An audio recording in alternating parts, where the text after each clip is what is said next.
자비가 풍성하신 하나님, 우리의 영혼을 주님께 온전히 맡겨 드리오니 우리에게 긍휼을 베풀어 주옵소서.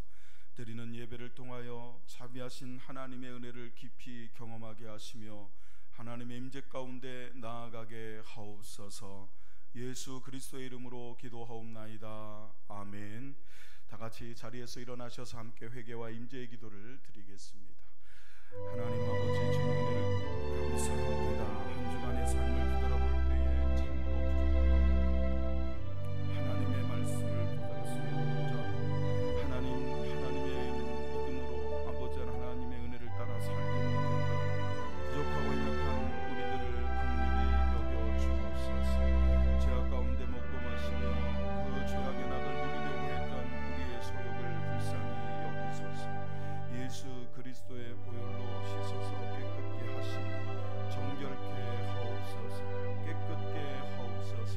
아버지 하나님, 그리하여 죄사함의 기쁨과 정직한 영을 새롭게 하옵소서. 은혜의 보좌 앞에 담대히 나가는 복된 시간이 되기를 소원합니다. 주님 만나고 주님을 영접하며 주님 안에 사는 자들이 될 수 있도록 역사해 주옵소서. 예수님의 이름으로 기도하옵나이다. 아멘. 찬송가 21장 함께 찬양하시겠습니다. 찬송가 21장입니다.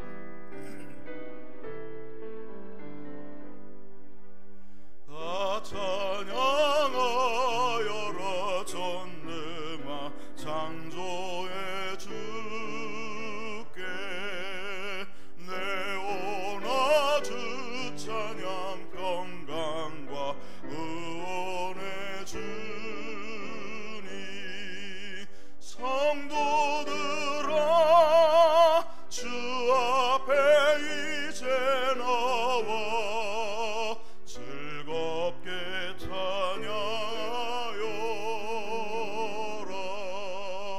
다 찬양하여라 놀라운 미의 주께 포근한 날개민들 품어 주시는 주니 성도들아 주님의 뜻 안에서 내 소원 다 이루리라.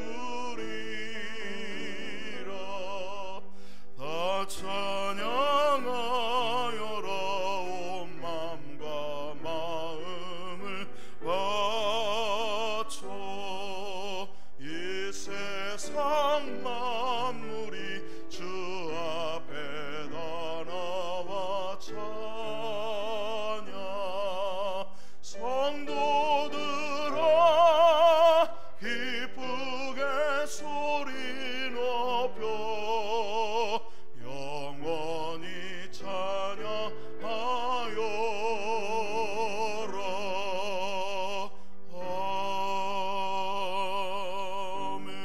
아멘. 교독문 30번을 함께 교독하겠습니다.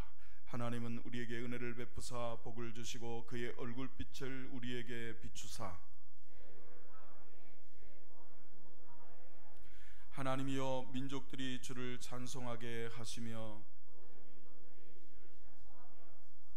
온 백성은 기쁘고 즐겁게 노래할지니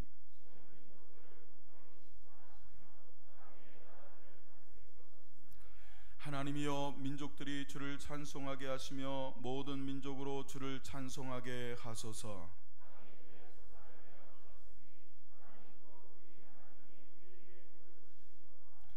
하나님이 우리에게 복을 주시리니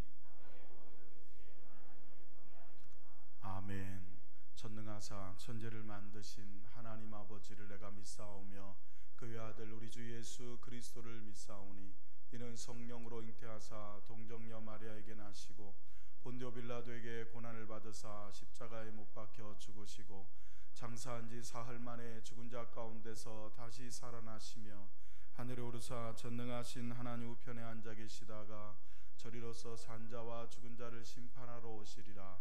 성령을 믿사오며 거룩한 공예와 성도가 서로 교통하는 것과 죄를 살 주시는 것과 몸이 다시 사는 것과 영원히 사는 것을 믿사옵나이다. 아멘. 다 같이 자리에서 앉으셔서 214장 함께 찬양하시겠습니다.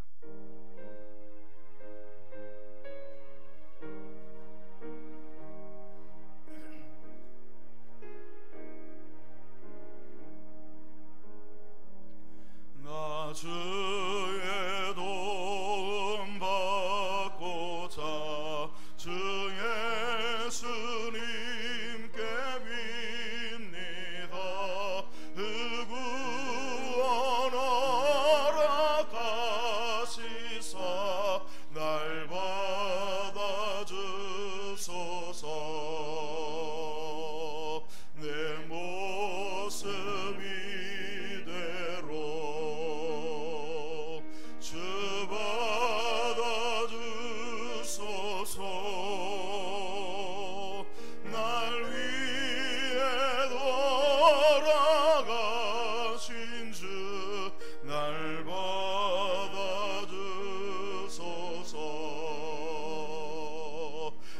죄에 빠져 영주길 날 위해 피 흘렸으니 주 형상대로 빚으사 날 받아주소.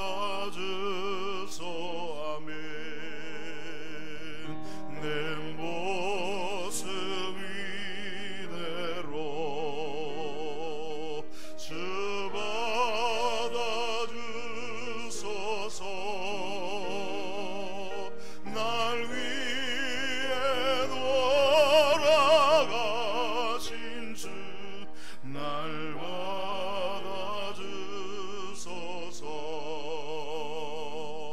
내 힘과 결심 약하여 늘 깨어지기 쉬우니 주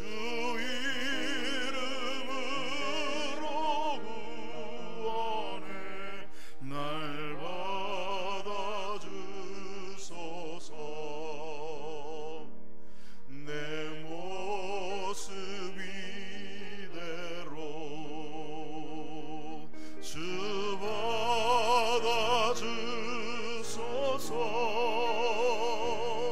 날 위해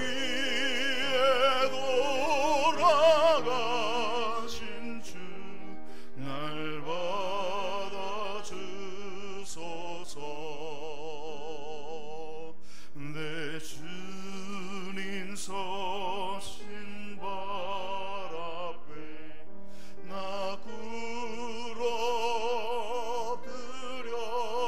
꿇어드렸으니 그 크신 역사 이루게 날 받아주소서. 내 모습 이대로 주 받아주소서. 날 위해 돌아가신 주 날 받아주소서.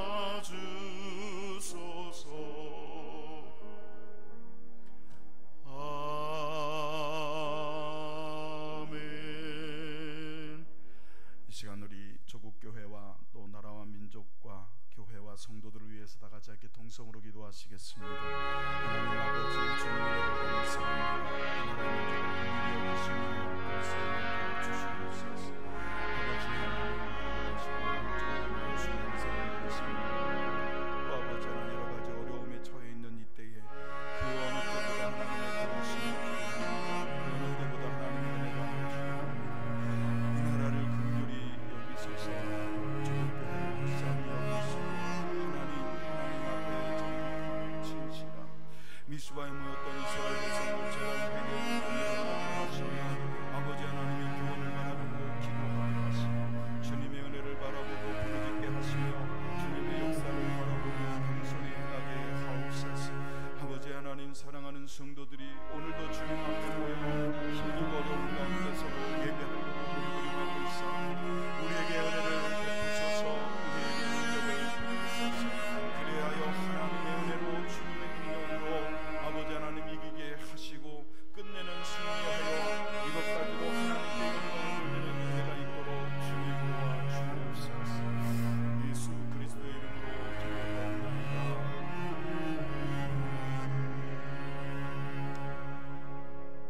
하나님 말씀 사무엘상 7장 7절부터 14절까지 말씀 보시겠습니다. 기도하겠습니다. 성령 하나님, 우리를 긍휼히 여기시고 불쌍히 여기사 하나님 말씀 읽을 때에 깨닫게 하시고 조명하여 주옵소서. 예수님의 이름으로 기도합니다. 아멘. 사무엘상 7장 7절부터 14절까지 말씀입니다. 함께 합독하시겠습니다. 시작. 이스라엘 자손이 미스바에 모였다 함을 블레셋 사람들이 듣고 그들의 방백들이 이스라엘을 치러 올라온지라. 이스라엘 자손들이 듣고 블레셋 사람들을 두려워하여 이스라엘 자손이 사무엘에게 이르되 당신은 우리를 위하여 우리 하나님 여호와께 쉬지 말고 부르짖어 우리를 블레셋 사람들의 손에서 구원하시게 하소서 하니 사무엘이 젖먹는 어린 양 하나를 가져다가 온전한 번제를 여호와께 드리고 이스라엘을 위하여 여호와께 부르짖음에 여호와께서 응답하셨더라.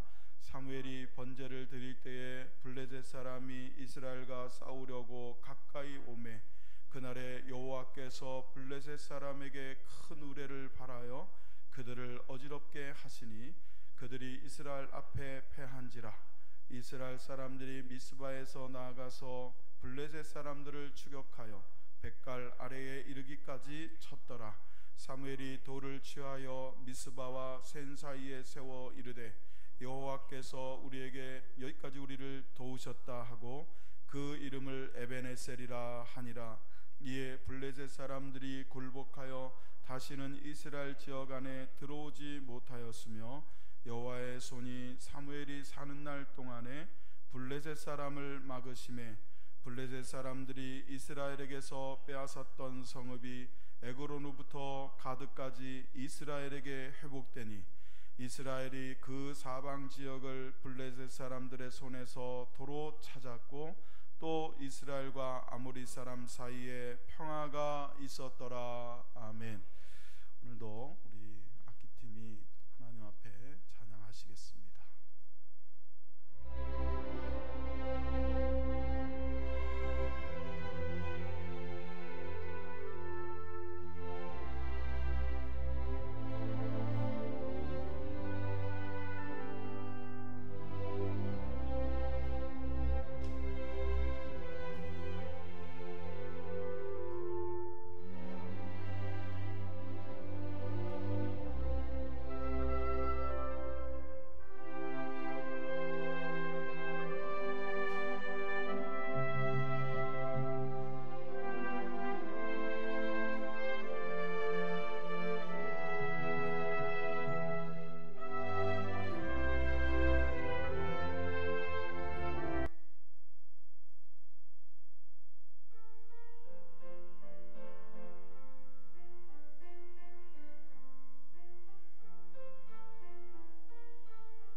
하나님께 박수로 영광을 돌립니다. 아주 은혜로웠어요. 오늘 김경희 권사님이 빠지시고 또 우리 홍승정 학생이 그동안 쌓았던 실력을 하나님 앞에 발휘했어요. 우리 다시 한번 박수로 우리 아이들 격려하겠습니다. 다 같이 기도하겠습니다. 하나님 감사합니다. 우리가 정말 하나님을 사모합니다. 하나님은 정말 우리가 힘들고 어려울 때에 들판에 핀 백합화처럼 우리에게 기쁨을 주고 또 위로를 주시는 하나님이십니다. 오늘도 하나님 말씀을 통하여 더 큰 위로와 더 큰 은혜를 통하여 힘을 얻게 하시고 서로가 아버지 하나님 믿음으로 세워져가는 귀한 시간이 되게 하옵소서. 예수 그리스도의 이름으로 기도하옵나이다. 아멘. 할렐루야. 우리 서로 인사하시겠습니다. 잘 오셨습니다. 은혜 받으세요. 어제가 6월 6일 현충일이었고요. 6월 달은 호국 보훈의 달이라고 정해서 이때만큼이라도 6.25 동란을 통해서 또 그 이전의 일제치하 또 여러 가지 나라의 어려움 속에서 나라를 지키기 위해서 헌신하셨던 분들을 생각하고 그들의 어떤 헌신들을 기억하는 그런 절기입니다. 특별히 1950년 지금부터 70년 전에 6월 25일 주일이었습니다. 새벽 4시경에 발발한 이 6.25 동란을 통해서 우리나라 참 많은 고통을 겪었습니다. 그때는 1945년 8월 15일 일제로부터 36년간의 식민지 통치하에서 해방을 맞이한 지 4년 정도밖에 지나지 않은 정말 사회적으로도 여러 가지 힘들고 어렵고 기반 시설이라든지 여러 가지가 미비되어 있던 때에 이데올로기, 즉 사상, 이념 이런 것들 때문에 공산주의와 민주주의 진영을 대표하는 두 나라가 소련과 미국이라고 하는 양대 세력 사이에서 전쟁을 겪게 됩니다. 그 전에 1935년에 에티오피아라고 하는 한 나라가 있었습니다. 이 나라가 이탈리아의 침공을 받습니다. 싸움이 안 되죠. 상대가 안 되고 이탈리아입니다. 굉장히 거대하고 또 군사력도 막강했던 이탈리아가 아프리카에 정말 힘없고 정말 연약했던 에티오피아를 공격해서 집어삼킵니다. 이때 에티오피아를 다스리고 있던 셀라시 황제라는 분이 영국으로 망명을 합니다. 영국으로 망명을 하면서 제네바 협약에 가서 국제연맹에 가서 에티오피아라는 나라가 이탈리아라는 나라의 공격을 받고 있다, 도와달라 하고 호소를 합니다. 그런데 당시만 해도 그 에티오피아라고 하는 그 아프리카에 있는 가난하고 힘없는 나라를 어느 나라도 선뜻 도와주는 나라가 없었습니다. 그래서 결국 에티오피아는 이탈리아에게 점령을 당하고 국권을 빼앗깁니다. 그로부터 약 6년 정도 후에 1941년에 드디어 에티오피아는 이탈리아군을 몰아내고 독립을 하게 되지요. 그때 셀라시 황제는 유엔에서 우리가 아무리 힘들 때 아무도 우리를 도와주지 않았지만 우리는 섭섭하지 않다. 하지만 앞으로 또 이런 일이 있을 때 우리나라 같이 약소국이 강대국에서 무조건 짓밟히는 것을 좀 여러 나라들이 막고 도와주는 집단 안보 체제를 만들면 좋겠다라고 건의를 합니다. 유엔에서는 이걸 받아들이고 그렇게 약소국이나 또는 어려움을 청한 그런 나라들을 집단적으로 돕는 그런 체제를 갖게 된 후에 첫 번째로 발발한 전쟁이 바로 이 땅의 6.25 전쟁이었습니다. 전쟁이 발발을 하자 저희 나라와 그닥 그렇게 큰 관련이 없던, 거의 관련성이 없던 에티오피아의 황제가 제일 먼저 발벗고 나서서 대한민국을 남한을 도와야 한다라고 주장을 하게 되었고 강류 부대라고 하는 에티오피아의 부대를 이 땅에 파송을 했지요. 5차에 걸쳐서 총 6,037명의 근위병들로 구성된 가장 강력한 부대를 우리나라를 위해서 파견을 했습니다. 그래서 총 123명의 전사자와 536명의 부상자를 냈습니다. 하지만 포로는 단 한 명도 나오지 않았고 253번의 전투 가운데 한 번도 지지 않고 가장 뛰어난 활약을 전가를 올렸던 부대로 이름을 날리게 됩니다. 비단 이 에티오피아라는 나라의 강류 부대뿐만 아니라 이때 우리나라를 위해서 돕기에 파견된 유엔의 군 상황을 살펴보면요, 군대를 파견한 나라가 총 16개국입니다. 그리고 의료 및 또 부대 시설을 지원한 나라가 5개국이고요. 그리고 물자를 지원해 준 나라가 총 39개국입니다. 만약에 이때 유엔의 도움이 없었다고 하면 우리나라는 분명히 공산화가 됐을 겁니다. 조금도 남지 않고 공산화가 됐을 거고요. 공산화가 됐을 때 우리의 상황이 어땠을까 하는 것은 여러분이 북한을 보면 압니다. 지금 이렇게 우리가 자유롭게 마스크를 쓰고 사회적 거리를 두면서 여러 가지를 제한적인 상황 속에서 예배를 드리는 이것조차도 할 수 없는 공산주의 치하에 고통을 받고 있었을 것입니다. 그런 우리나라를 이렇게 많은 나라의 젊은이들이 와서 도움을 주었던 겁니다. 여러분 한번 거꾸로 생각해 보시죠. 저 아프리카의 에티오피아라는 나라에 전쟁이 터졌어요. 우리나라에서 도우려고 군대를 파송하려고 할 때 여러분의 아들이, 여러분의 자식들이 가서 목숨을 걸고 싸워야 된다고 하면 여러분 환영하고 보내주겠습니까? 아마 뛰두르고 난리가 날 겁니다. 요즘 같이만 하면 정말 온 나라가 데모로 난리가 날 겁니다. 절대로 보낼 수 없다, 가지 마라, 보내지 마라, 그냥 구호 외치면서 난리가 아닐 겁니다. 거꾸로 생각하면 그런 입장에서 저들이 우리나라를 온 거예요. 그리고 아무 상관도 없는, 한 번도 와보지 못한 사람이 거의 99%였던 그 나라의 정말 젊은 세대가 20대 30대 그 젊은이들이 이 땅에 와서 사라져가고 쓰러져가고 목숨을 버리면서까지 이 나라의 민주주의를 지켰던 것입니다. 그렇게 우리나라는 도움을 받았기 때문에 에티오피아라는 나라도 가난한 나라가 아니라 적어도 우리나라는 감사한 나라로 인식을 해야 되지 않을까 생각을 해봅니다. 여러분, 나라가 어려움을 겪을 때는요, 이처럼 외부의 다른 나라의 도움이 절실하죠. 마찬가지입니다. 사람이 살아가면서 누구의 도움도 받지 않고는 살 수 없습니다.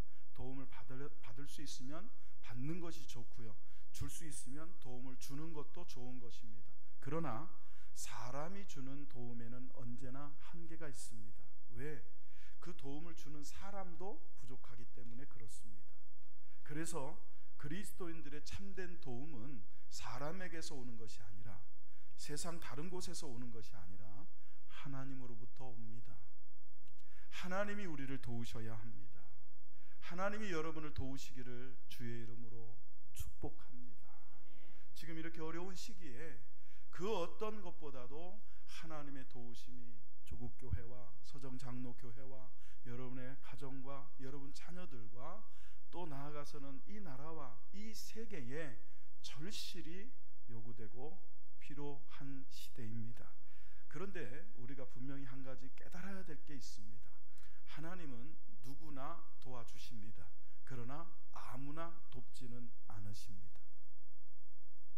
우리가 간과하는 게 뭐냐면, 하나님은 사랑이심이라 하니까 하나님은 아무나 사랑하시는 걸로 착각해요. 하나님은 아무나 돕는 걸로 착각합니다. 그러나 성경을 잘 살펴보면 하나님은 도울 자를 돕습니다. 하나님이 도우실 만한 사람을 도우신다는 거예요. 그래서 우리 서정장로의 성도들, 그리고 영상으로 예배를 드리며 이 설교를 듣게 될 우리 집에 있는 분들, 또 다른 경로를 통해서 이 말씀을 들을 모든 분들에게 저는 이 말씀을 통하여 오늘 하나님께서 과연 어떤 사람을 돕는가를 깨닫고 하나님이 돕는 자가 되기를 주의 이름으로 축원합니다. 하나님은 여기까지 도우시는 하나님이신데 어떤 사람을 도우시느냐? 첫째는요, 열심히 기도하는 사람을 돕습니다. 기도도 그냥 기도가 아닙니다. 대충 설렁설렁 시간 나서 하는 기도의 사람이 아닙니다. 시간을 내서 기도해야 되고 목숨 걸고 힘쓰고 애써 더욱 간절히 정말 열심히 하나님께 기도하는 자를 하나님은 도우신다는 것을 여러분 잊지 마시기를 주의 이름으로 축원합니다. 오늘 본문 사무엘상 7장 7절부터 8절까지를 같이 한번 읽어보겠습니다. 시작. 이스라엘 자손이 미스바에 모였다 함을 블레셋 사람들이 듣고 그들의 방백들이 이스라엘을 치러 올라온지라. 이스라엘 자손들이 듣고 블레셋 사람들을 두려워하여 이스라엘 자손이 사무엘에게 이르되 당신은 우리를 위하여 우리 하나님 여호와께 쉬지 말고 부르짖어 우리를 블레셋 사람들의 손에서 구원하시게 하소서 하니. 그리스도인의 도움은 하나님이십니다. 그리고 하나님은 기도하는 자를 도우십니다. 왜 하나님은 기도하는 자를 도우실까요? 기도한다는 것은 어떤 것을 전제하냐면 기도하는 자가 기도하는 대상을 믿고 있다는 걸 전제합니다. 믿기 때문에 기도하는 겁니다. 그리고 자기보다 강하고 크고 지혜롭고 더 능력이 있다고 인정하기 때문에 그분께 맡겨드리고 기도하는 겁니다. 그래서 하나님은 자신을 의지하고 자신을 믿는 자들의 기도를 들어 응답하신다는 것입니다. 이스라엘은 싸울 무기가 변변치 않았습니다. 6.25 때 우리나라랑 똑같았어요. 지금 이스라엘은 이미 블레셋과의 두 번의 전투에서 참담하게 패했습니다. 두 번이나 먼저 있었던 전쟁에서 이스라엘은 블레셋에게 철저하게 참담하게 졌습니다. 그 저번 경험이 있어요. 그리고 블레셋이라는 나라는 다른 나라에는 이 시대에 없던 철기 무기를 갖고 있었습니다. 그들의 땅에서 나는 철로 무기를 만들었기 때문에 이스라엘 사람들과 싸우다가 칼이 부딪히면 이스라엘 사람들의 칼이 부러져 버려요. 싸움이 안 되는 거예요. 잘 조직되고 정비된 그런 군대가 있었습니다. 싸움 경력도 많습니다. 여러분, 어떤 나라를 침공을 하는데 그 침공하는 나라가 준비도 안 하고 침공한다? 정말 어리석은 거 아니겠습니까? 싸움을 걸어올 때는, 전쟁을 걸어올 때는 준비가 되어 있다는 뜻입니다. 내가 저 나라랑 싸우면 이길 확신이 있으니까 군대를 보내서 전쟁을 일으키는 거 아니겠습니까? 지금 이스라엘은 뭐 하고 있었느냐? 기도하고 있었습니다. 그것도 미스바라는 지역에서 사무엘이 다 모아다가 금식하며 회개하며 기도하자 하고 부흥성회를 하고 있는데 블레셋이 쳐들어온 거예요. 우리나라가 6.25 전쟁을 맞았을 때도 일요일 세상 모든 사람들이 일주일에 한 번 문을 닫고 쉬고 군인들은 다 휴가가 나가 있고 또 외출도 나가 있던 그 시기에 새벽에 아직 깜깜할 때 쳐들어왔어요. 방심할 때 쳐들어왔던 겁니다. 지금 이스라엘 상황이 이런 상황이에요. 그러니 이스라엘은, 여러분, 저는 이게 오히려 은혜라고 생각을 해요. 만약에 이스라엘이 이 블레셋이 쳐들어왔을 때 애굽을 딱 떠올리고 다른 나라의 도움을 떠올릴 수 있을 만큼 누군가 이스라엘을 도울 수 있는 나라가 주변에 있었다면 하나님을 이처럼 하나님께 열심히 기도하지 않았을 거예요. 그런데 이스라엘은 그야말로 이 시기에 정말 하나님밖에 의지할 게 없었던 거예요. 여러분, 가끔 그럴 때 있잖아요. 인생을 살아갈 때 이 사람이 나에게 도움이 되고 저 사람이 나를 돕고 내가 뭐 별로 그 사람한테 잘한 것도 없는데 내가 어렵다니까 여기저기서 막 도와줘요. 얼마나 기분 좋아요. 그런데 여러분, 그것보다 정말 누구도 도와줄 수 없는 상황, 누구도 도와주려고 하지 않는 그런 상황일 때 정말 우리는 진심으로 깊이 하나님을 의지하게 되지 않더냐 하는 거죠. 바로 이스라엘이 그런 상황이었어요. 그래서 이스라엘 사람들이 자신들이 의지했던 중보자였던 사무엘에게 이스라엘 백성들이 마침 부흥회를, 여러분, 회개 운동을 하고 있던, 금식하며 기도하고 있던 그 자리에서 이스라엘 백성들 전부가 하나님께 기도하면서 사무엘에게 요청합니다. 뭐라고 요청하느냐? 8절을 읽습니다. 시작. 이스라엘 자손이 사무엘에게 이르되 당신은 우리를 위하여 우리 하나님 여호와께 쉬지 말고 부르짖어 우리를 블레셋 사람들의 손에서 구원하시게 하소서 하니. 이스라엘 백성들이, 여러분, 사무엘에게만 기도하라고 자기들은 구경했던 게 아니지 않습니까? 자기들도 기도하지만 사무엘에게 부탁하는 거예요. 사무엘이 하나님의 중보자로서 하나님이 세우신 걸 아니까. 여러분, 이전에 이스라엘 백성들은 이러지 않았어요. 이렇게 하나님을 의지한 적이 없어요. 이렇게 진실된 믿음으로 하나님의 도움을 구한 적이 없다는 거죠. 블레셋과의 1차, 2차 전투에서는 여러분, 하나님을 이렇게 진지하게 의지하지 않았던 거예요. 그러나 두 번의 실패를 경험을 통해서 그들은 이제 하나님께 진지하게 기도합니다. 아주 열심히 기도합니다. 여기 부르짖어라고 하는 이 단어는 자크라고 하는 단어인데 큰 소리로 부르다, 소리쳐 요구하다, 도움을 요청하다라는 뜻입니다. 기도라는 것이 하나님과의 대화일 때가 있습니다. 조용히 대화해야 될 때가 있어요.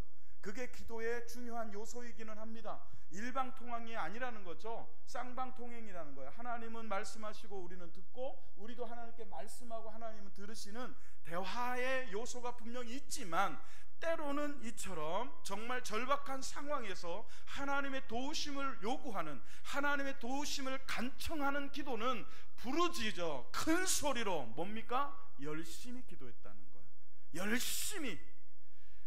여러분, 저는 목사의 입장에서 성도들의 기도의 요청을 받습니다. 그분들도 열심히 기도하시겠죠. 그러면서도 저에게 기도 요청을 합니다. 마치 지금 이스라엘 백성들처럼요. 그러나 우리가 간과하지 말아야 될 게 있습니다. 그게 뭐냐면, 누구에겐가 기도 요청을 하는 것만큼 나도 더 열심히 나를 위해, 내 문제를 위해서 내가 먼저 하나님 앞에 이렇게 기도해야 한다는 거예요. 성도들이 잊고 있는 게 뭐냐면, 기도를 해야 할 가장 주 요인인 인자, 첫 번째 인자가 나라는 사실을 자주 까먹어요. 여러분이 기도하셔야 돼요. 누구보다도 내가 기도해야 돼요. 내 문제는요, 내가 기도해야 되는 겁니다. 하나님께 부르짖어야 되는 거예요. 하나님께 이렇게 부르짖어 기도해야 될 이유가 뭘까요? 성경이 근거이기 때문에 그래요. 하나님은 부르짖어 기도하는 자의 기도를 외면하지 않으시겠다고 약속하셨습니다. 성경의 많은 부분이 그 약속이 나오지만 두 군데만 찾아보겠습니다. 이사야 58장 9절을 같이 읽습니다. 시작. 내가 부를 때에는 나 여호와가 응답하겠고 내가 부르짖을 때에는 내가 여기 있다 하리라 그럽니다. 이 약속의 말씀이 있기 때문에 우리는 부르짖어 기도할 수 있는 힘을 얻게 되는 겁니다. 우리가 부르짖을 때 세상 사람들이 볼 때는 미친 것 같고요, 광신도처럼 보일 수 있습니다. 주여 주여 해가면서 기도하면요, 쟤들이 믿는 하나님은 귀가 먹었냐, 왜 저렇게 소리를 치느냐, 이렇게 얘기합니다. 그러나 여러분, 정말 절박할 때 여러분 자체에, 여러분 자신이 그래서는 안 되겠지만, 그런 일이 생기면 안 되겠지만 너무 어려운 일이 다가왔어요. 여러분 몸에 덜컥 암이 생겼어요. 여러분 자녀가 덜컥 중환병에 걸렸어요. 여러분 자녀가 덜컥 어려움에 빠졌어요. 그때도 여러분 설렁설렁 대충대충 하나님께 그렇게 기도할 수 있겠습니까? 정말 열심히 기도하지 않겠습니까? 새벽을 깨우며 금식하며 철야를 하며 작정을 하며 하나님 이 문제를 해결하시도록, 하나님 우리를 도우시도록 기도하지 않겠습니까? 우리는 꼭 문제가 맞닥뜨려야만 그렇게 기도하려고 합니다. 저는 여러분에게 부탁을 드립니다. 지금 그렇게 기도하세요. 할렐루야. 소 잃고 외양간 고친다, 절대로 나쁜 거 아닙니다. 왜냐하면 소를 잃고도 외양간을 고치지 않는 시대에 우리가 살기 때문에. 그러나 더 좋은 것은 소 잃기 전에 외양간을 고치는 것 아니겠습니까? 기도해서 응답받고 기도해서 문제가 해결되는 것 더 좋은 겁니다. 그러나 기도해서 문제가 생기지 않도록 하고, 기도해서 여러분 우리가 벌써 은혜 속에 사는 게 더 좋지 않겠습니까? 그래도 환난이 옵니다. 그래도 어려움은 와요. 그런데도 기도하지 않는다면 얼마나 더 큰 어려움에 빠지겠습니까? 사랑하는 성도 여러분, 내가 부를 때는 나 여호와가 응답하겠고, 아멘이십니까? 믿으십니까? 하나님께 기도합시다. 지금이 바로 부르짖어 기도해야 될 때 아니겠습니까? 또한 예레미야서 29장 12절을 읽습니다. 시작. 너희가 내게 부르짖으며 내게 와서 기도하면 내가 너희들의 기도를 들을 것이요. 아멘. 너희가 내게 부르짖으며 내게 와서 기도하면 내가 너희들의 기도를 들을 것이다. 하나님 약속하셨기 때문에 목사도 기도하고 장로님들도 기도하고 여러분도 기도할 여러분 명분이 생기는 겁니다. 그렇지 않고 우리가 기도한다면 그것은 허공에다 대고 그냥 아무 쓸데없는 소리를 바라는 것과 같아요. 그러나 우리가 이 약속의 말씀을 알고 믿고 붙들고 기도한다면 우리의 부르짖음은 응답의 요건이 되고 조건이 될 줄로 믿습니다. 성도가 정말 힘써서 기도해야 될 이유는 또 하나가 더 있습니다. 하나님께서 이렇게 응답의 약속을 주셨기 때문이 아니라 우리가 믿는 예수 그리스도께서 이렇게 기도하셨기 때문입니다. 예수 그리스도께서는 하나님께 기도할 필요가 없는 분이에요. 예수 그리스도께서 하나님이십니다. 삼위일체의 하나님이십니다. 그냥 말씀으로만 능력을 나타내셔도 됩니다. 그런데 예수님은 몸을 입고 이 땅에 계시는 동안 하나님께 어떻게 기도하셨느냐? 이렇게 기도하셨습니다. 같이 읽어볼까요? 시작. 예수께서 힘쓰고 애써 더욱 간절히 기도하시니 땀이 땅에 떨어지는 핏방울같이 되었더라. 여러분, 땀방울과 핏방울이 어떻게 차이가 날까요? 피는요, 동맥이나 이 혈관이 끊어지면 똑똑 이렇게 안 떨어집니다. 막 떨어집니다. 툭툭툭툭 떨어집니다. 막 새나가죠. 땀은 흐르는 거야. 그러나 피는 막 떨어져요.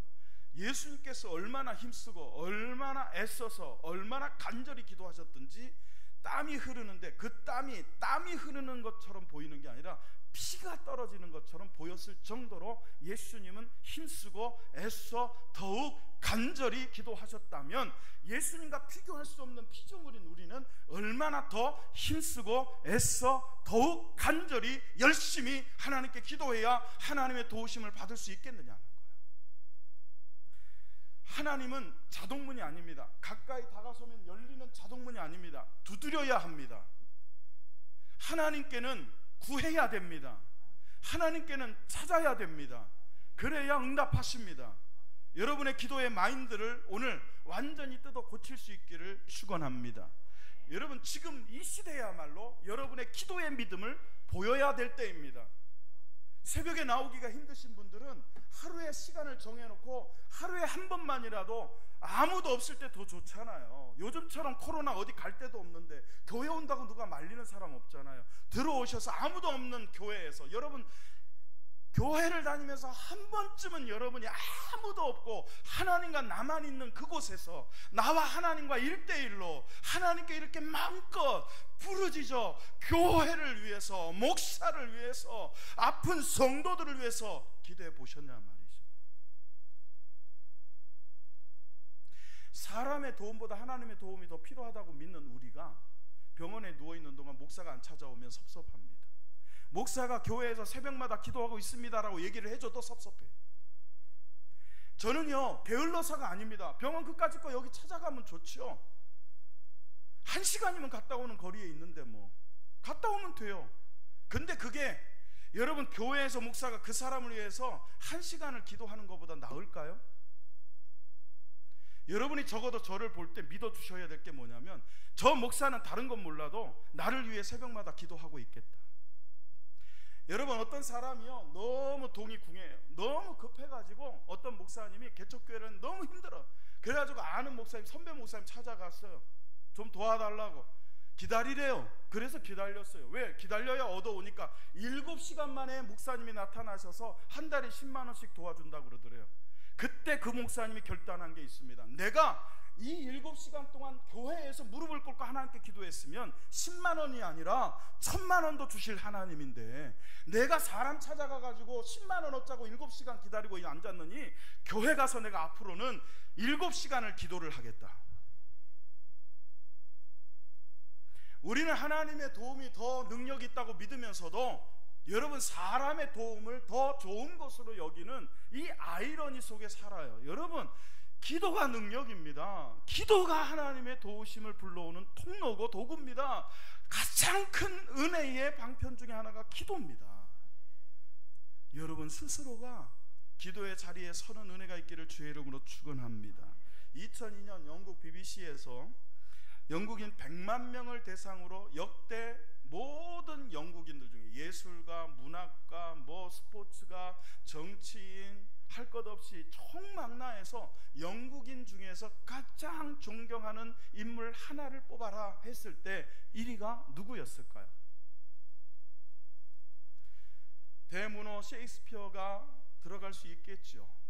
그러나 여러분, 1위를 차지한 사람은 처칠이라는 사람이었습니다.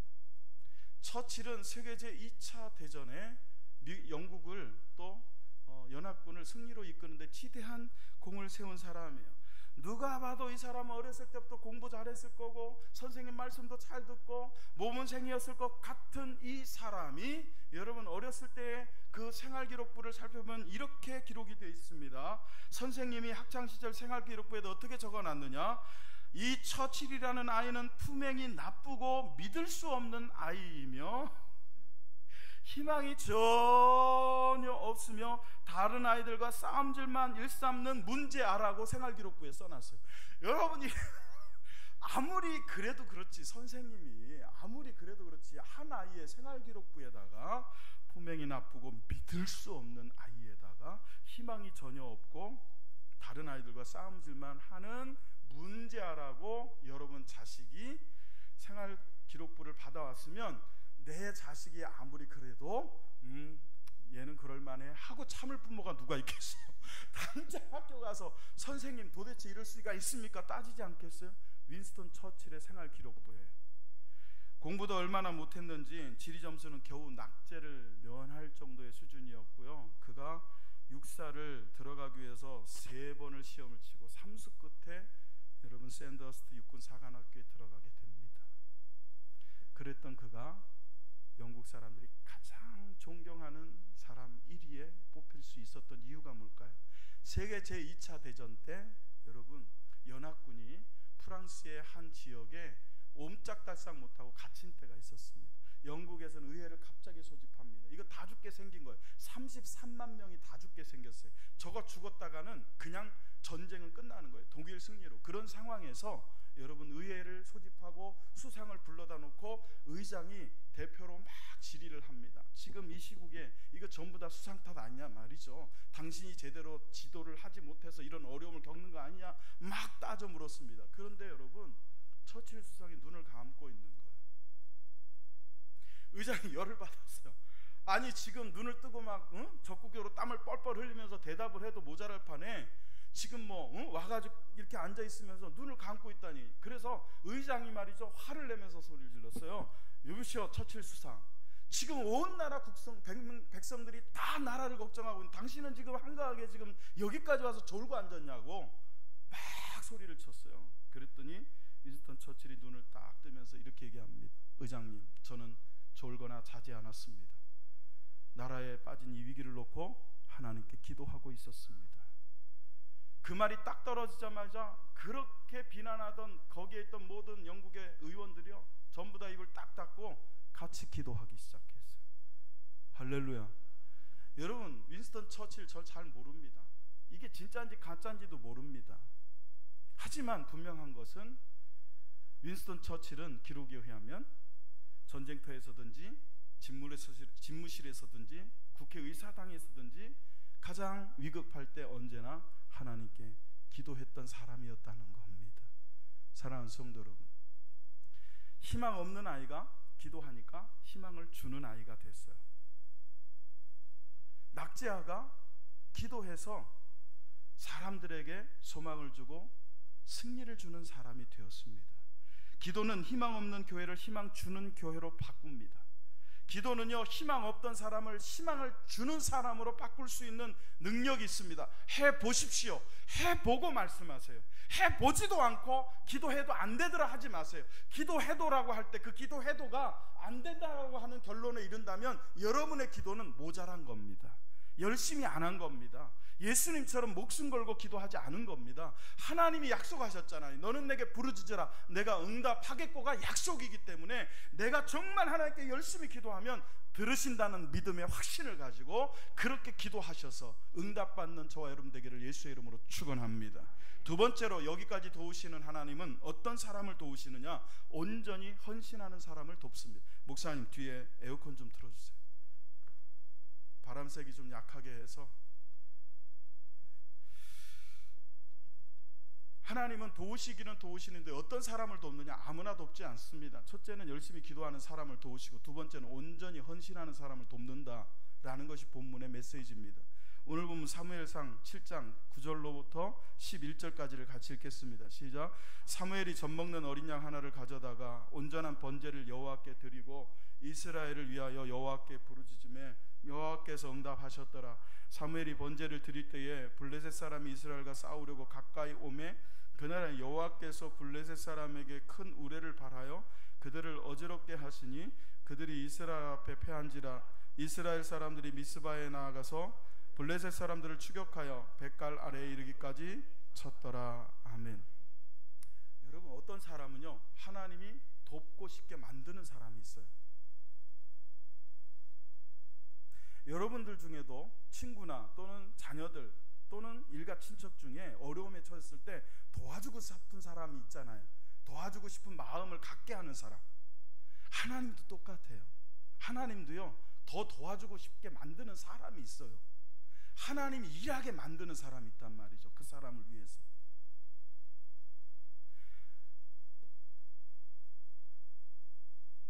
저도 사실은 이것에 약해요.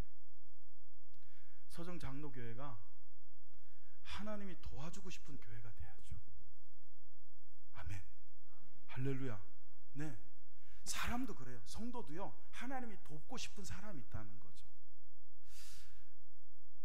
어느 나라에 아주 정말 보잘것없이 입은 아이 하나가요, 체리를 파는 수레 앞에서 침을 질질 흘리면서 그렇게 서 있습니다. 이 체리 장수가 체리를 팔아야 되는데, 이거 손님은 안 오고 애 하나가 체리를 바라보면서 침을 질질 흘리고 앉았으니까 이걸 쫓아내야 되겠어요. 그래 얼른 그 아이한테 이렇게 내가 그냥 줄 테니까 너 네 주먹 한 주먹 가지고 가. 그럼 얼른 갖고 가야 되잖아요.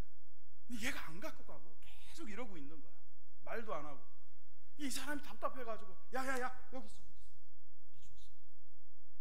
그러면서 주면서 얘기했어요. 야, 내가 가져가는데 왜 안 가져갔니? 그랬더니 그 아이가 뭐라 그래요? 내 손보다 아저씨 손이 더 크잖아요. 그러더라고요. 여러분, 신앙생활을 하다 보면 내가 할 수 있고 내가 해야 될 일이 있고요, 하나님만 하실 수 있고 하나님이 하셔야 될 일이 있고요, 내가 할 수도 있지만 하나님이 하시면 더 좋은 일이 있습니다. 아이는요 그걸 알았던 거예요. 내가 잡는 것보다 저분이 나한테 주는 게 더 크다.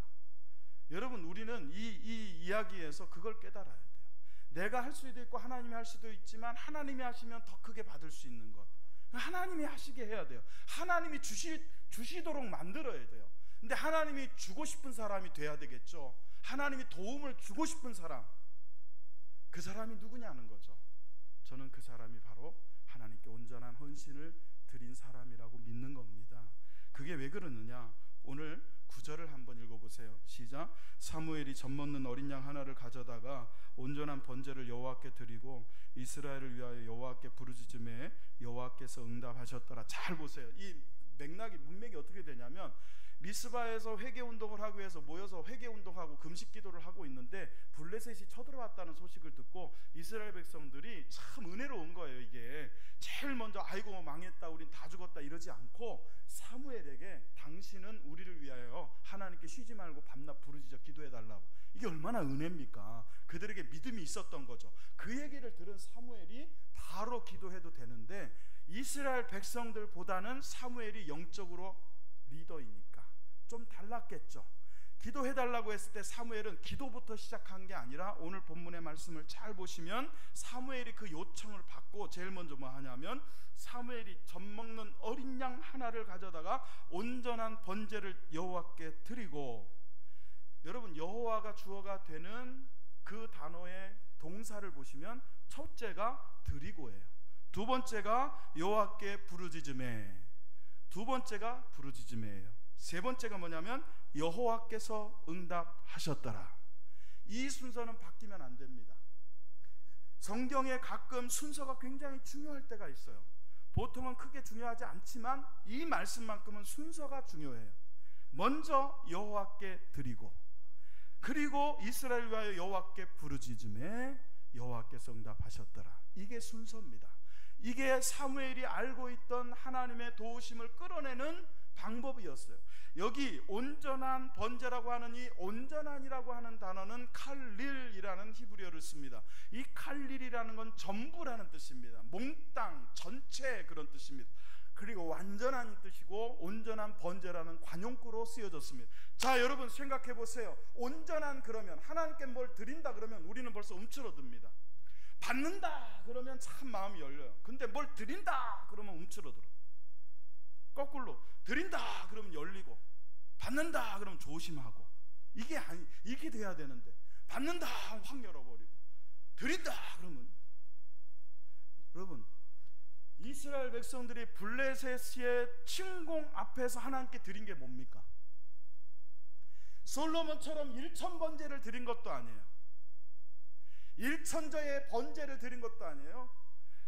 사무엘을 통해서 하나님께 드린 거라고는 작은, 정말 젖먹은, 이제 젖을 먹어야만 살 수 있을 정도의 작은 어린 양 한 마리를 드렸어요.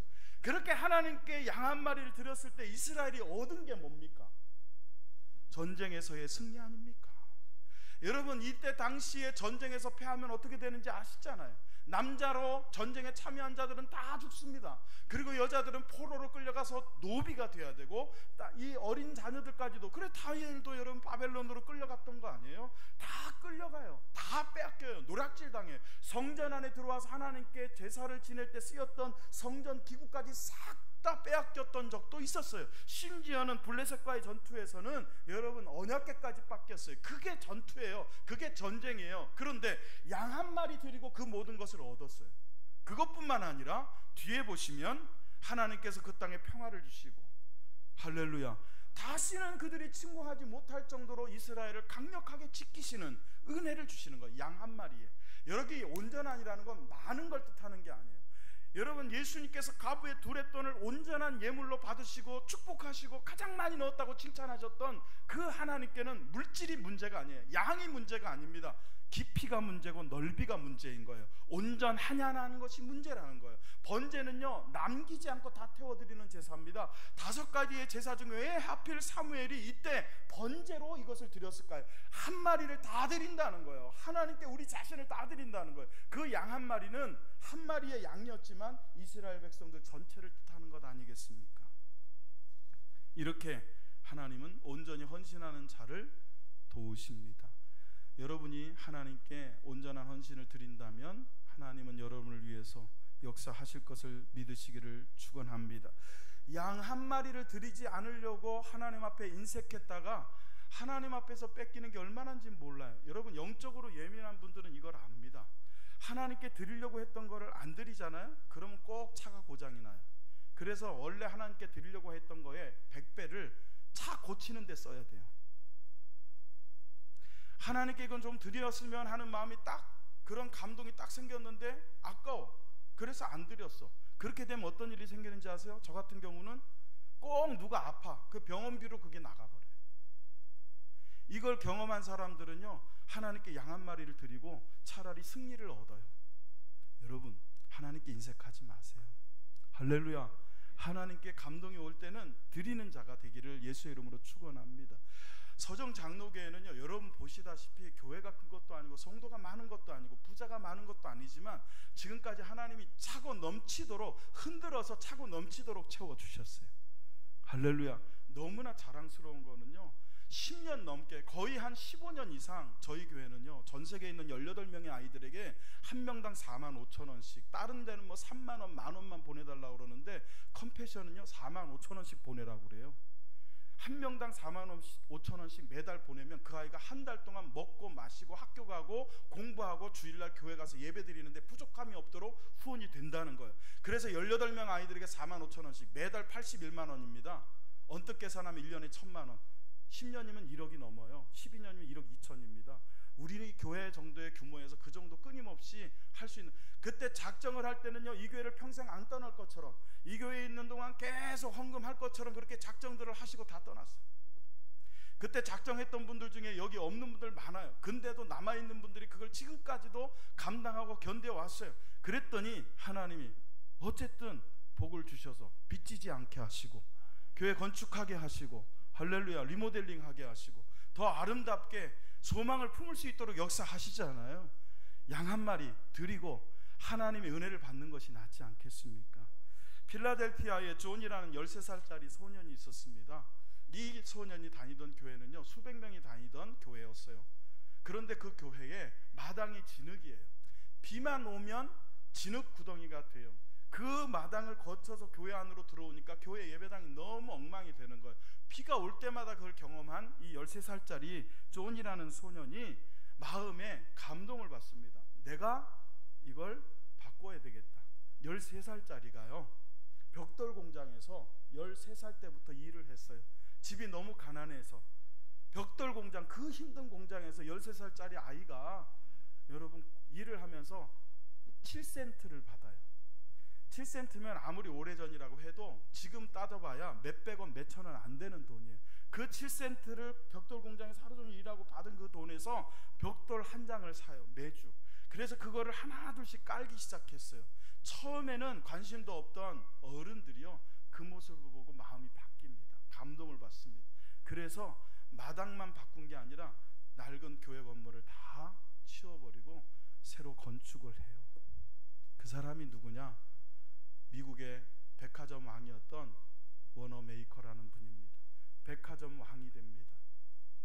그리고 이 사람이 나중엔 최신부 장관까지 해요. 대통령이 불러다 최신부 장관 자리를 주니까 이 사람이 거절을 해요. 대통령이 깜짝 놀라 왜 거절하냐니까, 저는 지금 제가 다니는 교회에서 주일학교 교사로 섬기고 있는데 최신부 장관을 하면 주일을 못 지키고 아이들을 만날 수 없기 때문에 저는 주일을 지켜야 되기 때문에 최신부 장관 못 하겠다는 거예요. 이렇게 앞뒤가 꽉 막혀 있는 사람이 누가 있겠습니까? 그런데 그 얘기를 대통령이 감동을 받아요.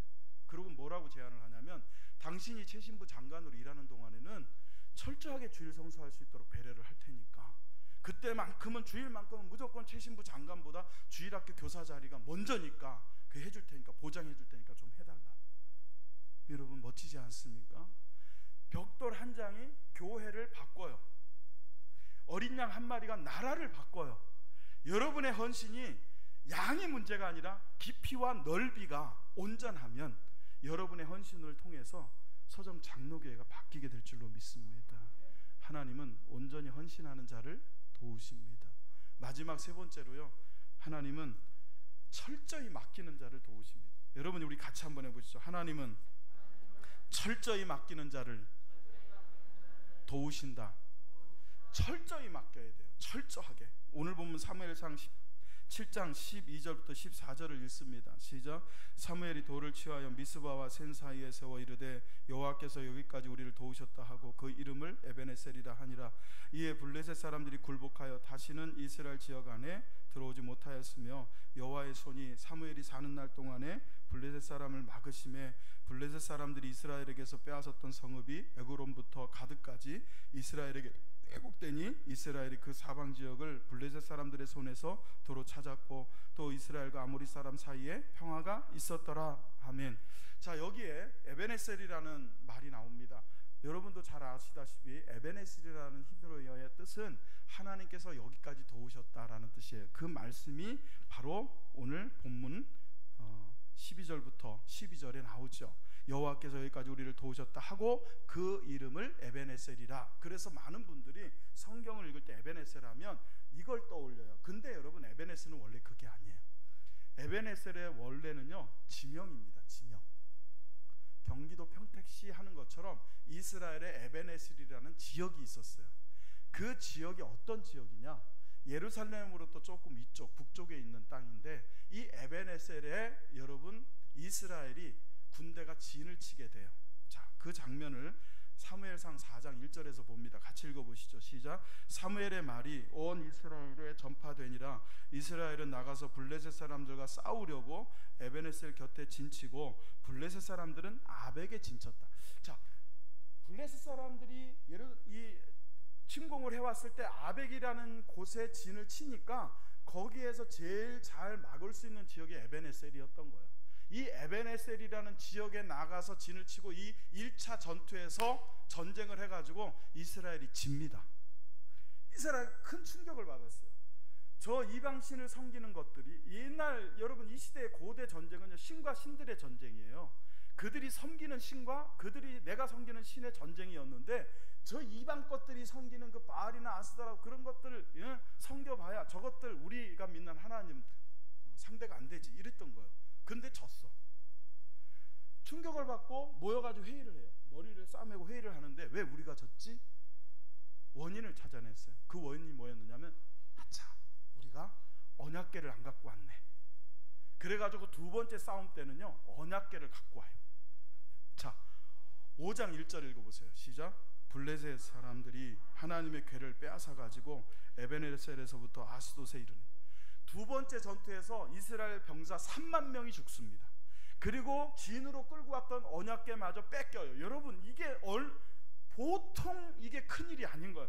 언약궤가 어떤 거예요? 이스라엘의 하나님이 이스라엘과 함께 하신다는 상징, 정말 그 언약궤 자체가 성물이었던 거예요. 근데 그 언약궤를 블레셋 사람들한테 빼앗기고 말았어요. 두 번째 전투에서.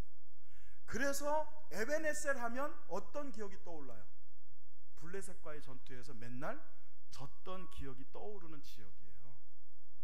우리는 6.25 하면 제일 먼저 떠오르는 작전이 뭡니까? 인천 상륙작전. 그거는 우리에게 승리를 가져다 준 그런 작전으로 떠오르잖아. 근데 에벤에셀은 이스라엘에게, 우리에게 인천 상륙작전 같은 게 아니고, 에벤에셀 하면 블레셋에게 얻어 터졌던 곳. 분명히 이름의 뜻은 도움인데 하나님의 도움을 전혀 받지 못했던 곳이에요. 그랬던 그 에벤에셀이 아니라 이스라엘 백성들이 지금 어디에 있습니까? 미스바에 모여 있는 거예요. 그 미스바에서 어떤 일이 있었느냐? 사무엘상 7장 3절로 6절을 같이 읽습니다. 시작. 사무엘이 이스라엘 온 족속에게 말하여 이르되 만일 너희가 전심으로 여호와께 돌아오려거든 이방 신들과 아스타롯을 너희 중에서 제거하고 너희 마음을 여호와께로 향하여 그만을 섬기라. 그리하면 너희를 블레셋 사람의 손에서 건져내시리라. 이에 이스라엘 자손이 바알들과 아스타롯을 제거하고 여호와만 섬기니라. 사무엘이 이르되 온 이스라엘은 미스바로 모이라. 내가 너희를 위하여 여호와께 기도하리라 하매 그들이 이스라엘에 모여 물을 길어 여호와 앞에 붓고 그날 종일 금식하고 거기에서 이르되 우리가 여호와께 범죄하였나이다 하니라. 사무엘이 미스바에서 이스라엘 자손을 다스리라. 에벤에셀이라는 지역이 아니라 미스바에 모였어요. 그렇게 하나님 앞에 회개하고 돌아온 그들이 하나님 앞에 범죄하였나이다 하고 금식하며 기도하고 있을 때 지금 이스라엘을 블레셋이 쳐들어왔던 거죠. 그랬을 때 하나님께 열심히 기도했던 이스라엘, 하나님께 헌신했던 이스라엘은 하나님의 도우심을 받아 승리하게 돼요. 그때 승리가 결정된 뒤에 사무엘이 한 돌을 취해서 그 돌을 에벤에셀이라 명합니다. 자, 7장 12절이에요. 다 같이 읽습니다. 시작. 사무엘이 돌을 취하여 미스바와 센 사이에 세워 이르되 여호와께서 여기까지 우리를 도우셨다 하고 그 이름을 에벤에셀이라 하니라. 아멘. 그러니까 이 본문에서 나오는 정말 하나님이 여기까지 도우셨던 에벤에셀은 앞서 4장과 5장에 나왔던 그 에벤에셀이 아니고 미스바에서 회개한 뒤에 하나님의 도우심을 받고 승리한 뒤에 얻은 에벤에셀이에요. 여러분, 에벤에셀도 다 같은 에벤에셀이 아니라는 거죠. 여러분이 에벤에셀의 은혜를 잊기를 주의 이름으로 축원합니다. 우리는 언젠간 이 세상을 떠날 겁니다. 저는 그날이 기대가 됩니다. 두렵지만 기대가 돼요. 왜? 하나님의 나라는 어떤 곳일까? 하나님 나라는 얼마나 행복하고 아름다운 곳일까? 다 이 세상을 떠날 때가 있어요. 그때 우리 모두가 이 에벤에셀의 하나님을 기억하면서 이렇게 고백하면 얼마나 좋을까요? 에벤에셀, 하나님이 여기까지 나를 도우셨다. 할렐루야. 우리 모두가 말이죠, 인생을 그렇게 마칠 수 있으려면 지금 하나님의 도우심이 필요하지 않습니까?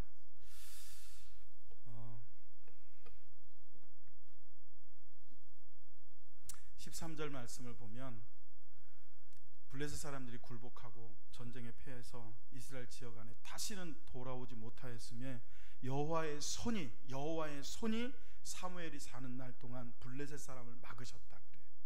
하나님의 손이 여러분의 사는 날 동안 여기까지 도우셔서 여러분에게 우한을 막으시고 환난을 막으시고 질병을 막으시고, 할렐루야, 믿음 없음을 막으시고 사단의 계계와 술수를 막으시는 은혜가 있기를 주의 이름으로 축원합니다. 어떻게 그런 은혜를 받을 수 있을까요? 여호와의 손에 맡길 때, 하나님께 철저히 맡길 때. 이 그림은 프랑스 화가 에밀 라누가 1881년에 발표한 유화입니다. 그림은 뭐 그닥 우리가 잘 아는 그림도 아니고 뭐 그렇게 유명한 그림도 아닌 것처럼 보이지만 이 그림이 시사하는 그런 어떤 시사점이 우리에게 중요합니다. 자, 언뜻 보아도 할아버지와 손녀딸 같습니다. 할아버지는 노를 힘있게 붙잡고 있고 손녀딸도 그 노 위에 손을 얹고 있어요. 이 손녀딸이 노를 잡고 있지만 실제로 노를 젓는 건 누구의 힘일까요? 할아버지의 힘이죠. 그래서 이 유화의 제목이 뭐냐? 돕는 손이에요. Helping Hands. 돕는 손이라고 제목은 있지만 사실 이 어린아이가 노에다가 손을 얹었다고 할아버지에게 이게 도움이 되겠습니까마는 그렇게 살포시 얹기만 해도 이 소녀는 내가 저어서 가는 것처럼 느낄 거예요. 여러분, 하나님도 우리와의 관계에서 이렇게 역사하셔요. 우리는 그냥 열심히 기도하면서 온전히 헌신하면서 하나님께 이렇게 맡기면 돼요. 여러분의 손을 하나님의 손에 이렇게 얹어 놓으면 하나님이 붙드시고 하나님께서 저 가실 줄로 믿으시기를 축원합니다. 여기까지 도우시는 에베네셀의 하나님, 어떤 사람을 도우실까요? 열심히 기도하는 사람, 온전히 헌신하는 사람, 철저히 맡기는 사람. 할렐루야. 우리 옆에 분과 인사하겠습니다. 하나님이 여기까지 도우셨습니다. 그렇게 인사합니다.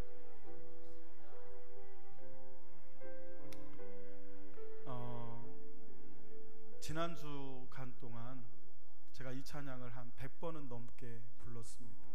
거짓말이 아니고요, 100번을 넘게 불렀어요. 뭐든 100번을 넘게 하니까요, 그 깊이가 더해지더라고요. 여러분, 우리의 인생의 길이를 넓힐 수는 없어요. 저와 여러분의 인생의 길이는 정해져 있습니다. 하나님이 정하신 때가 있는 거예요. 이걸 늘리거나 줄일 수 없어요. 그러나 이 길이를요, 늘리지는 못해도 깊이를 더할 수는 있는 거예요. 우리가 인생을 살아가는 동안 길이를 넓히려고 하는 사람이 되지 말고요, 우리 인생의 깊이를 깊이 하는 신앙인이 됩시다. 그러기 위해서는 하나님의 도우심이 필요하고요. 저는 이 찬양을 하나님께 드리면서 다시 한번 제가 하나님 얼마나 사랑하는지 알게 됐어요.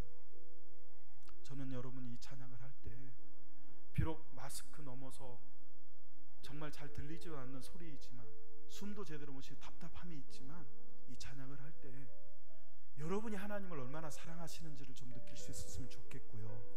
한편 또 하나님이 여러분을 얼마나 도우시기를 원하시고 사랑하시는지도 느끼실 수 있었으면 좋겠습니다. 우리 다 같이 함께 찬양하시죠. 성축해 내 영혼, 내 영혼아, 거룩하신 이름, 이전에 없었던 노래로 나 주님을 경배해. 할렐루야. 뜨는 새 아침 밝았네. 이제 다시 주님 찬양. 무슨 일이나 어떤 일이 내게 놓여도 저녁이 올 때 나는 노래해.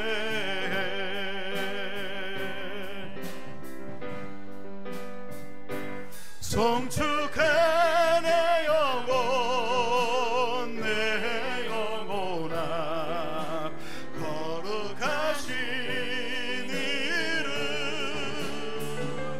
이전에 없었던 노래로 나 주님을 경배해. 노하기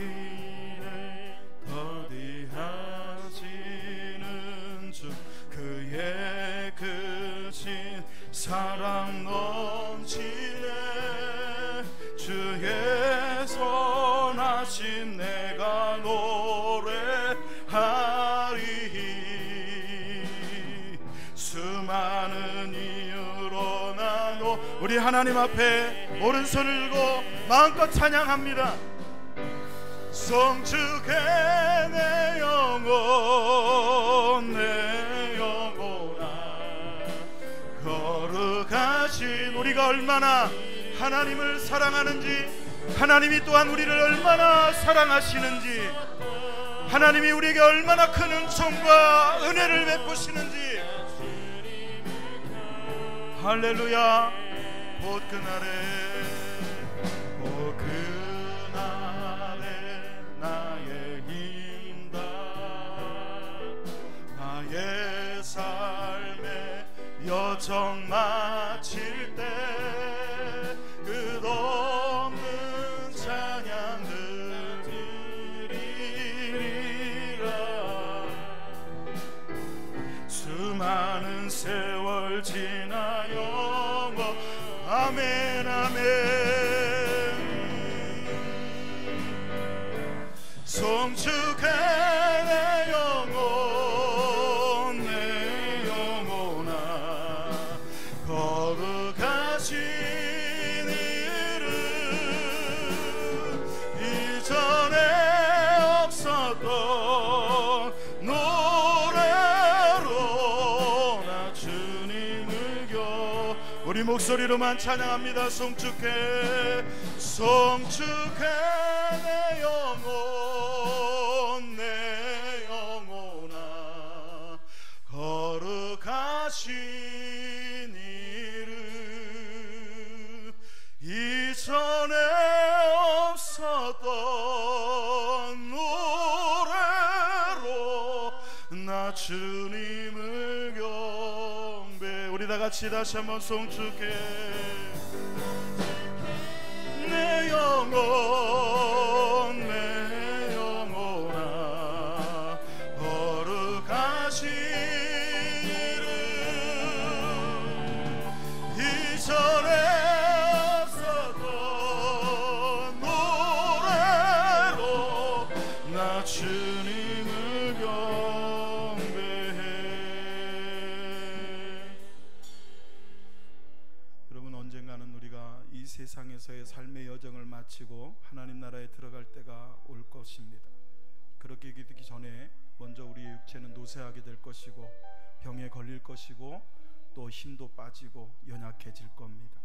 그러나 바로 그때 우리의 유일한 도움이신 우리의 소망이신 하나님이 절대로 우리를 놓지 아니하시고 절대로 우리를 버리지 아니하실 줄로 믿습니다.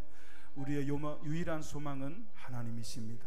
그 하나님의 도우심이 함께하는 삶을 살기 위해 우리는 열심히 기도하고 온전한 헌신을 드리며 철저히 맡기는 자의 삶을 살아야 될 줄로 믿습니다. 이 시간 우리 다 같이 마음을 모아 함께 하나님 앞에 동성으로 기도하겠습니다. 기도할 때 하나님께 맡기는 자가 되게 하여 주옵소서. 하나님 우리를 도우시옵소서. 우리와 함께 해 주옵소서. 우리 다 같이 함께 동성으로 하나님 앞에 부르짖어 기도하겠습니다. 할렐루야. 살아계신 아버지 하나님, 역사하시는 아버지 하나님, 아버지 하나님, 사무엘과 이스라엘 백성들이 미스바에 모여 회개하며 금식하며 기도하고 있을 때에 블레셋의 뜻없는 침공으로 인하여 위기에 빠진 그때에 하나님 앞에 회개하며 기도하던 그들이 하나님 앞에 열심히 기도하며 아버지 하나님 온전히 하나님께 맡겨드리며 헌신하며 아버지 하나님 철저히 하나님의 손에 자신의 삶을 맡겼을 때에 하나님 역사하시고 구원하셨던 것처럼 사랑하는 서정장로교 온 성도들이 하나님의 도우심을 입고 사는 자들이 될 수 있도록 열심히 기도하는 자가 되게 하여 주시며 하나님 온전한 헌신을 드리는 자가 되게 하여 주시며 철저히 하나님께 맡기는 자가 될 수 있도록 아버지 하나님 역사하시고 아버지 하나님 인도하여 주옵소서. 온전히 하나님께 영광이 되기를 간절히 소원하오며 예수 그리스도의 이름으로 감사하며 간절히 기도하옵나이다. 아멘 아멘. 할렐루야. 살아계신 아버지 하나님, 미스바에 모여서 그들의 잘못된 삶을 회개하고 하나님 앞에 금식을 선포하며 기도했던 이스라엘 백성들이 하나님의 도우심을 얻기 위하여 열심히 기도하며 온전히 헌신하며 철저히 맡겼던 것처럼 코로나 바이러스로 인한 여러 가지 어려움 속에 있는 이 나라와 전 세계 기독교인들이, 그리스도인들이 하나님의 도우심을 구하며 열심히 지금이야말로 기도하게 하여 주시고 아버지 하나님 앞에 온전한 헌신을 드리게 하시며 철저히 맡기는 자가 되어서 이 어려움을 승리로 이끄는 역사가 있도록 주님 도와 주옵소서. 성도들의 삶을 지켜주시고 성도들 가운데 질병으로 인해 고통당하는 성도들 기도하오니 주님께 부르짖으며 응답하겠다고 하신 말씀을 의지하여 기도하오니 저들의 질병을 가져가시옵소서. 깨끗게 하시옵소서. 건강하게 하여 주옵소서. 이스라엘 백성들을 블레셋의 손으로부터 구원하실 뿐만 아니라 정상적으로 회복시키시고 그 지경들을 넓혀주셨던 것처럼 저들이 아버지 안에 회복될 뿐만 아니라 이전보다 더 강건한 은혜를 회복하게 하여 주옵소서. 성도들 삶을 하나하나 아버지 하나님 살펴주시되 특별히 노년에 이르러 육신이 쇠약하고 여러 가지로 아버지 하나님 힘들고 어려운 우리 교회의 어르신들을 기억하사 저들에게 믿음을 더하여 주시고 힘을 더하여 주시어서 소망이신 주님을 바라보고 날마다 송축해 내 영혼아 찬양하며 살게 하여 주옵소서. 예수 그리스도의 이름으로 축복하고 기도하옵나이다. 아멘. 아멘. 할렐루야. 우리 옆에 분과 같이 인사하실까요? 하나님이 당신과 함께 하십니다. 그렇게 인사하겠습니다. 설교 중간에도 제가 말씀을 드렸지만 저희 교회 작정하신 분들을 통해서 드려진 헌금을 통해서 전세계 18명의 아이들에게 선교를 하고 있다고 저는 믿습니다. 그냥 구제하는 것이 아니라 선교하고 있는데 그 이유는 이 컴패션 선교 헌금은요, 그 아이들을 단순히 생활만 돕는 게 아니라 반드시 교회에 출석을 해서 예배를 드리는 걸 전제로 선교를 하고 있어요. 그게 안 되면 선교가 끊어집니다. 그래서 저희 교회에서도 그렇게 하던 아이 중에 하나가 부모가 교회 가는 걸 반대해서 끊어진 아이도 있어요. 조금 좀 그런 면도 있지만 어쨌든 여러분이 드린 헌금을 통해서 아이들에게 전해지고, 저는 그 아이들이 잘 자라서 그 나라의 믿음의 리더가 윈스턴 처칠과 같은 사람이 되리라는 소망을 품어봅니다. 그 당시에 10 몇 살 하던 아이들이 지금 20대가 되기도 했겠죠. 10년이 넘었으니까요. 하나님께서 분명히 그렇게 역사하실 것이고, 제가 특별히 이렇게 여러분에게 광고하는 이유는 그 컴패션에서 우리가 선교하고 있는 아이들의 편지를 보내와요. 인터넷으로 보내오는데 그 편지를 우리 교회 밴드에다 올려놨습니다. 그 밴드를 읽어보시고 아이들이 기도의 제목을 부탁을 하는 것도 있고 우리에게 감사하는 메시지를 전했어요. 여러분 보시고 기도해 주시고, 혹 밴드가 어려우신 분들은 카페에 가면 자판기 위에다가 제가 좀 작지만 그 편지를 잘 편집을 해놨습니다. 보시고 기도해 주시고요. 앞으로도 돌아가면서 아이들 편지가 올 때마다 그렇게 제가 광고를 하겠습니다. 지난 주간 우리 박재홍 집사님의 모친 되신 이상진 권사님께서 하나님의 부름을 받고 소천하셔서 장례 예배를 치렀습니다. 거기에 우리 유가족들이 감사한 마음으로 떡을 준비했습니다. 식사를 같이 못하는 관계로 가실 때 여러분 떡을 하나씩 받아가시면 감사하고 위에서 기도해 주시면 감사하겠습니다. 다 같이 자리에서 일어나셔서 드려진 예물 찬양하며 봉헌하겠습니다. 모든 것이 주께로부터 왔으니 예물을 주께 바치나이다.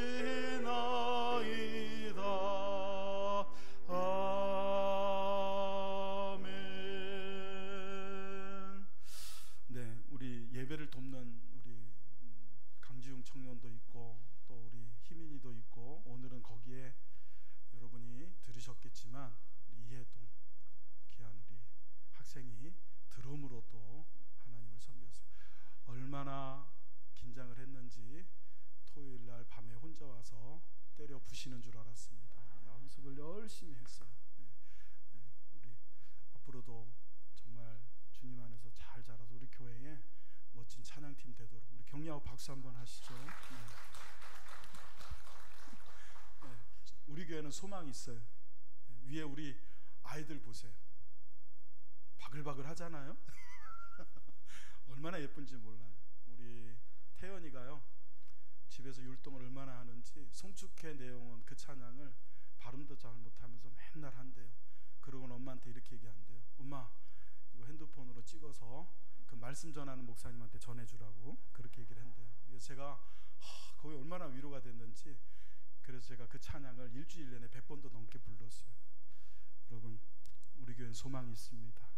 기도해 주시고 교회가 더 아름답게 성장하도록 우리 함께 할렐루야 힘쓰기를 예수 이름으로 축복합니다. 기도하겠습니다.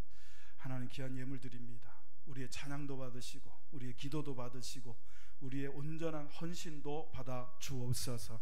하나님, 저들이 하나님께 간구하는 것들이 있사오니 이 헌신을 통하여 응답하여 주시어서 좌절하고 낙망하고 실망할 때가 아니라 소망과 희망을 품고 오히려 기도하고 감사하고 승리하는 역사가 있게 하여 주옵소서. 예수 그리스도 이름으로 축복하고 기도하옵나이다. 아멘. 하늘에 계신 우리 아버지여, 이름이 거룩히 여김을 받으시오며 나라의 마옵시며 뜻이 하늘에서 이룬 것 같이 땅에서도 이루어지이다. 오늘날 우리에게 일용할 양식을 주옵시고 우리가 우리에게 죄진 자를 사하여 준 것 같이 우리 죄를 사하여 주옵시고 우리를 시험에 들게 하지 마옵시고 다만 악에서 구하옵소서. 대개 나라와 권세와 영광이 아버지께 영원히 싸움나이다. 아멘. 이제는 우리 구주 예수 그리스도의 크신 은혜와 하나님 아버지의 극진하신 사랑하심과 성령님의 내조하시고 교통하심이 이럴 때일수록 오히려 기도하며 이럴 때일수록 오히려 헌신하며 이럴 때일수록 온전히 하나님께 맡겨서 하나님의 도우심, 여기까지 도우시는 에베네셀의 하나님을 경험하기를 원하는 모든 성도들의 머리 위에와 조국교회와 나라 민족 위에 이제로부터 영원토록 함께 있을지어다. 아멘. 아멘.